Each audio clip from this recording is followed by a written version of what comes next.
चुनावी मंच पर मोदी योगी के नारे ने तो असर दिखाया ही है। सरकार और सुशासन के स्तर पर भी अब ये केमिस्ट्री और मजबूत करने की तैयारी है।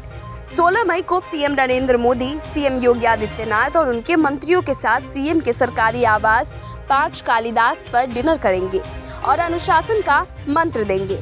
यूँ तो पीएम दूसरी बार सीएम आवास पर आए जाएंगे, लेकिन पिछली बार डिनर के एजेंडे में राष्ट्रपति चुनाव था, जबकि इस बार सरकार के चेहरों के साथ उनका औपचारिक संवाद होगा। इससे योगी की राह को और सुगम बनाने की कवायद के तौर पर देखा जा रहा है। पीएम 16 को ही नेपाल के लुम्बिनी में बुद्ध पूर्णिमा पर होने वाले कार्यक्रम में हिस्सा लेंगे। मोदी दिल्ली में वाया कुशीनगर नेपाल जाएंगे। वहां से लौटकर शाम को लखनऊ से सीएम आवास पर टीम योगी के साथ संवाद करेंगे। सूत्रों के अनुसार सभी मंत्रियों को 16 को लखनऊ में ही रुकने और अपना RT-PCR टेस्ट करवाने को कहा गया है। पीएम के कार्यक्रम को देखते हुए एसपीजी की टीम ने भी सुरक्षा और प्रोटोकॉल की प्रक्रिया पर काम करना शुरू कर दिया है। मोदी पिछले साल नवंबर में लखनऊ के 3 दिन के दौरे पर आए थे। इस दौरान वो राजभवन में ही रुके थे। सूत्रों के अनुसार सीएम ने पीएम से उनके सम्मान में रात्रि भोज का अनुरोध किया था, जिसे उन्होंने स्वीकार कर लिया। योगी के पहले कार्यालय में 20 जून 2017 को पीएम ने सीएम आवास पर डिनर में हिस्सा लिया था।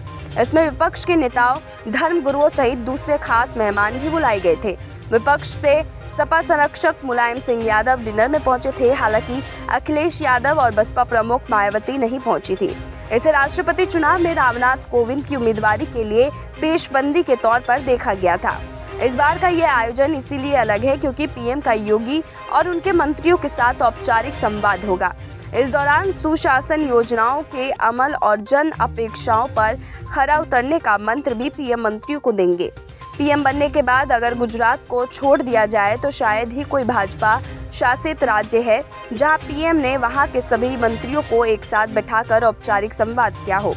योगी के सीएम बनने के बाद यूपी केंद्रीय योजनाओं के अमल में लगातार आगे रहा है। विधानसभा चुनाव में भी मोदी की योगी के कंधे पर हाथ रखे तस्वीर वायरल हुई थी। पीएम ने मंच से अब की बार योगी सरकार का नारा भी लगाया था। जनता ने भी इसे अमली जामा पहनाया और करीब 3.5 दशक बाद कोई सीएम दोबारा सत्ता में लौटा। सत्ता की दूसरी पारी शुरू होने के बाद योगी के निर्णयों ने भी अलग आत्मविश्वास दिखा है। मंत्रियों को 100 दिन के एजेंडे के साथ होमवर्क देकर जमीन पर भेजना हो। भ्रष्टाचार के आरोपों में IAS अफसरों को सस्पेंड करने से लेकर फॉर्मेज पर खरा न उतरने पर DGP तक को हटाने के फैसले इसके नज़ीर हैं। संदेश देने वाले इन फैसलों के बीच पीएम का सीएम आवास आना और उनकी टीम के साथ बैठना योगी के नेतृत्व पर निर्विवाद मुहर के तौर पर ही देखा जा रहा है। इसका असर आगे योगी के कद और फैसलों दोनों पर दिखेगा। सूत्रों का कहना है कि 2024 में दिल्ली में सत्ता की तीसरी पारी खेलने का सपना पूरा करने के लिए यूपी एक बार फिर अहम फैक्टर होगा। मोदी योगी दोनों के ही काम इसकी जमीन तय करेंगे।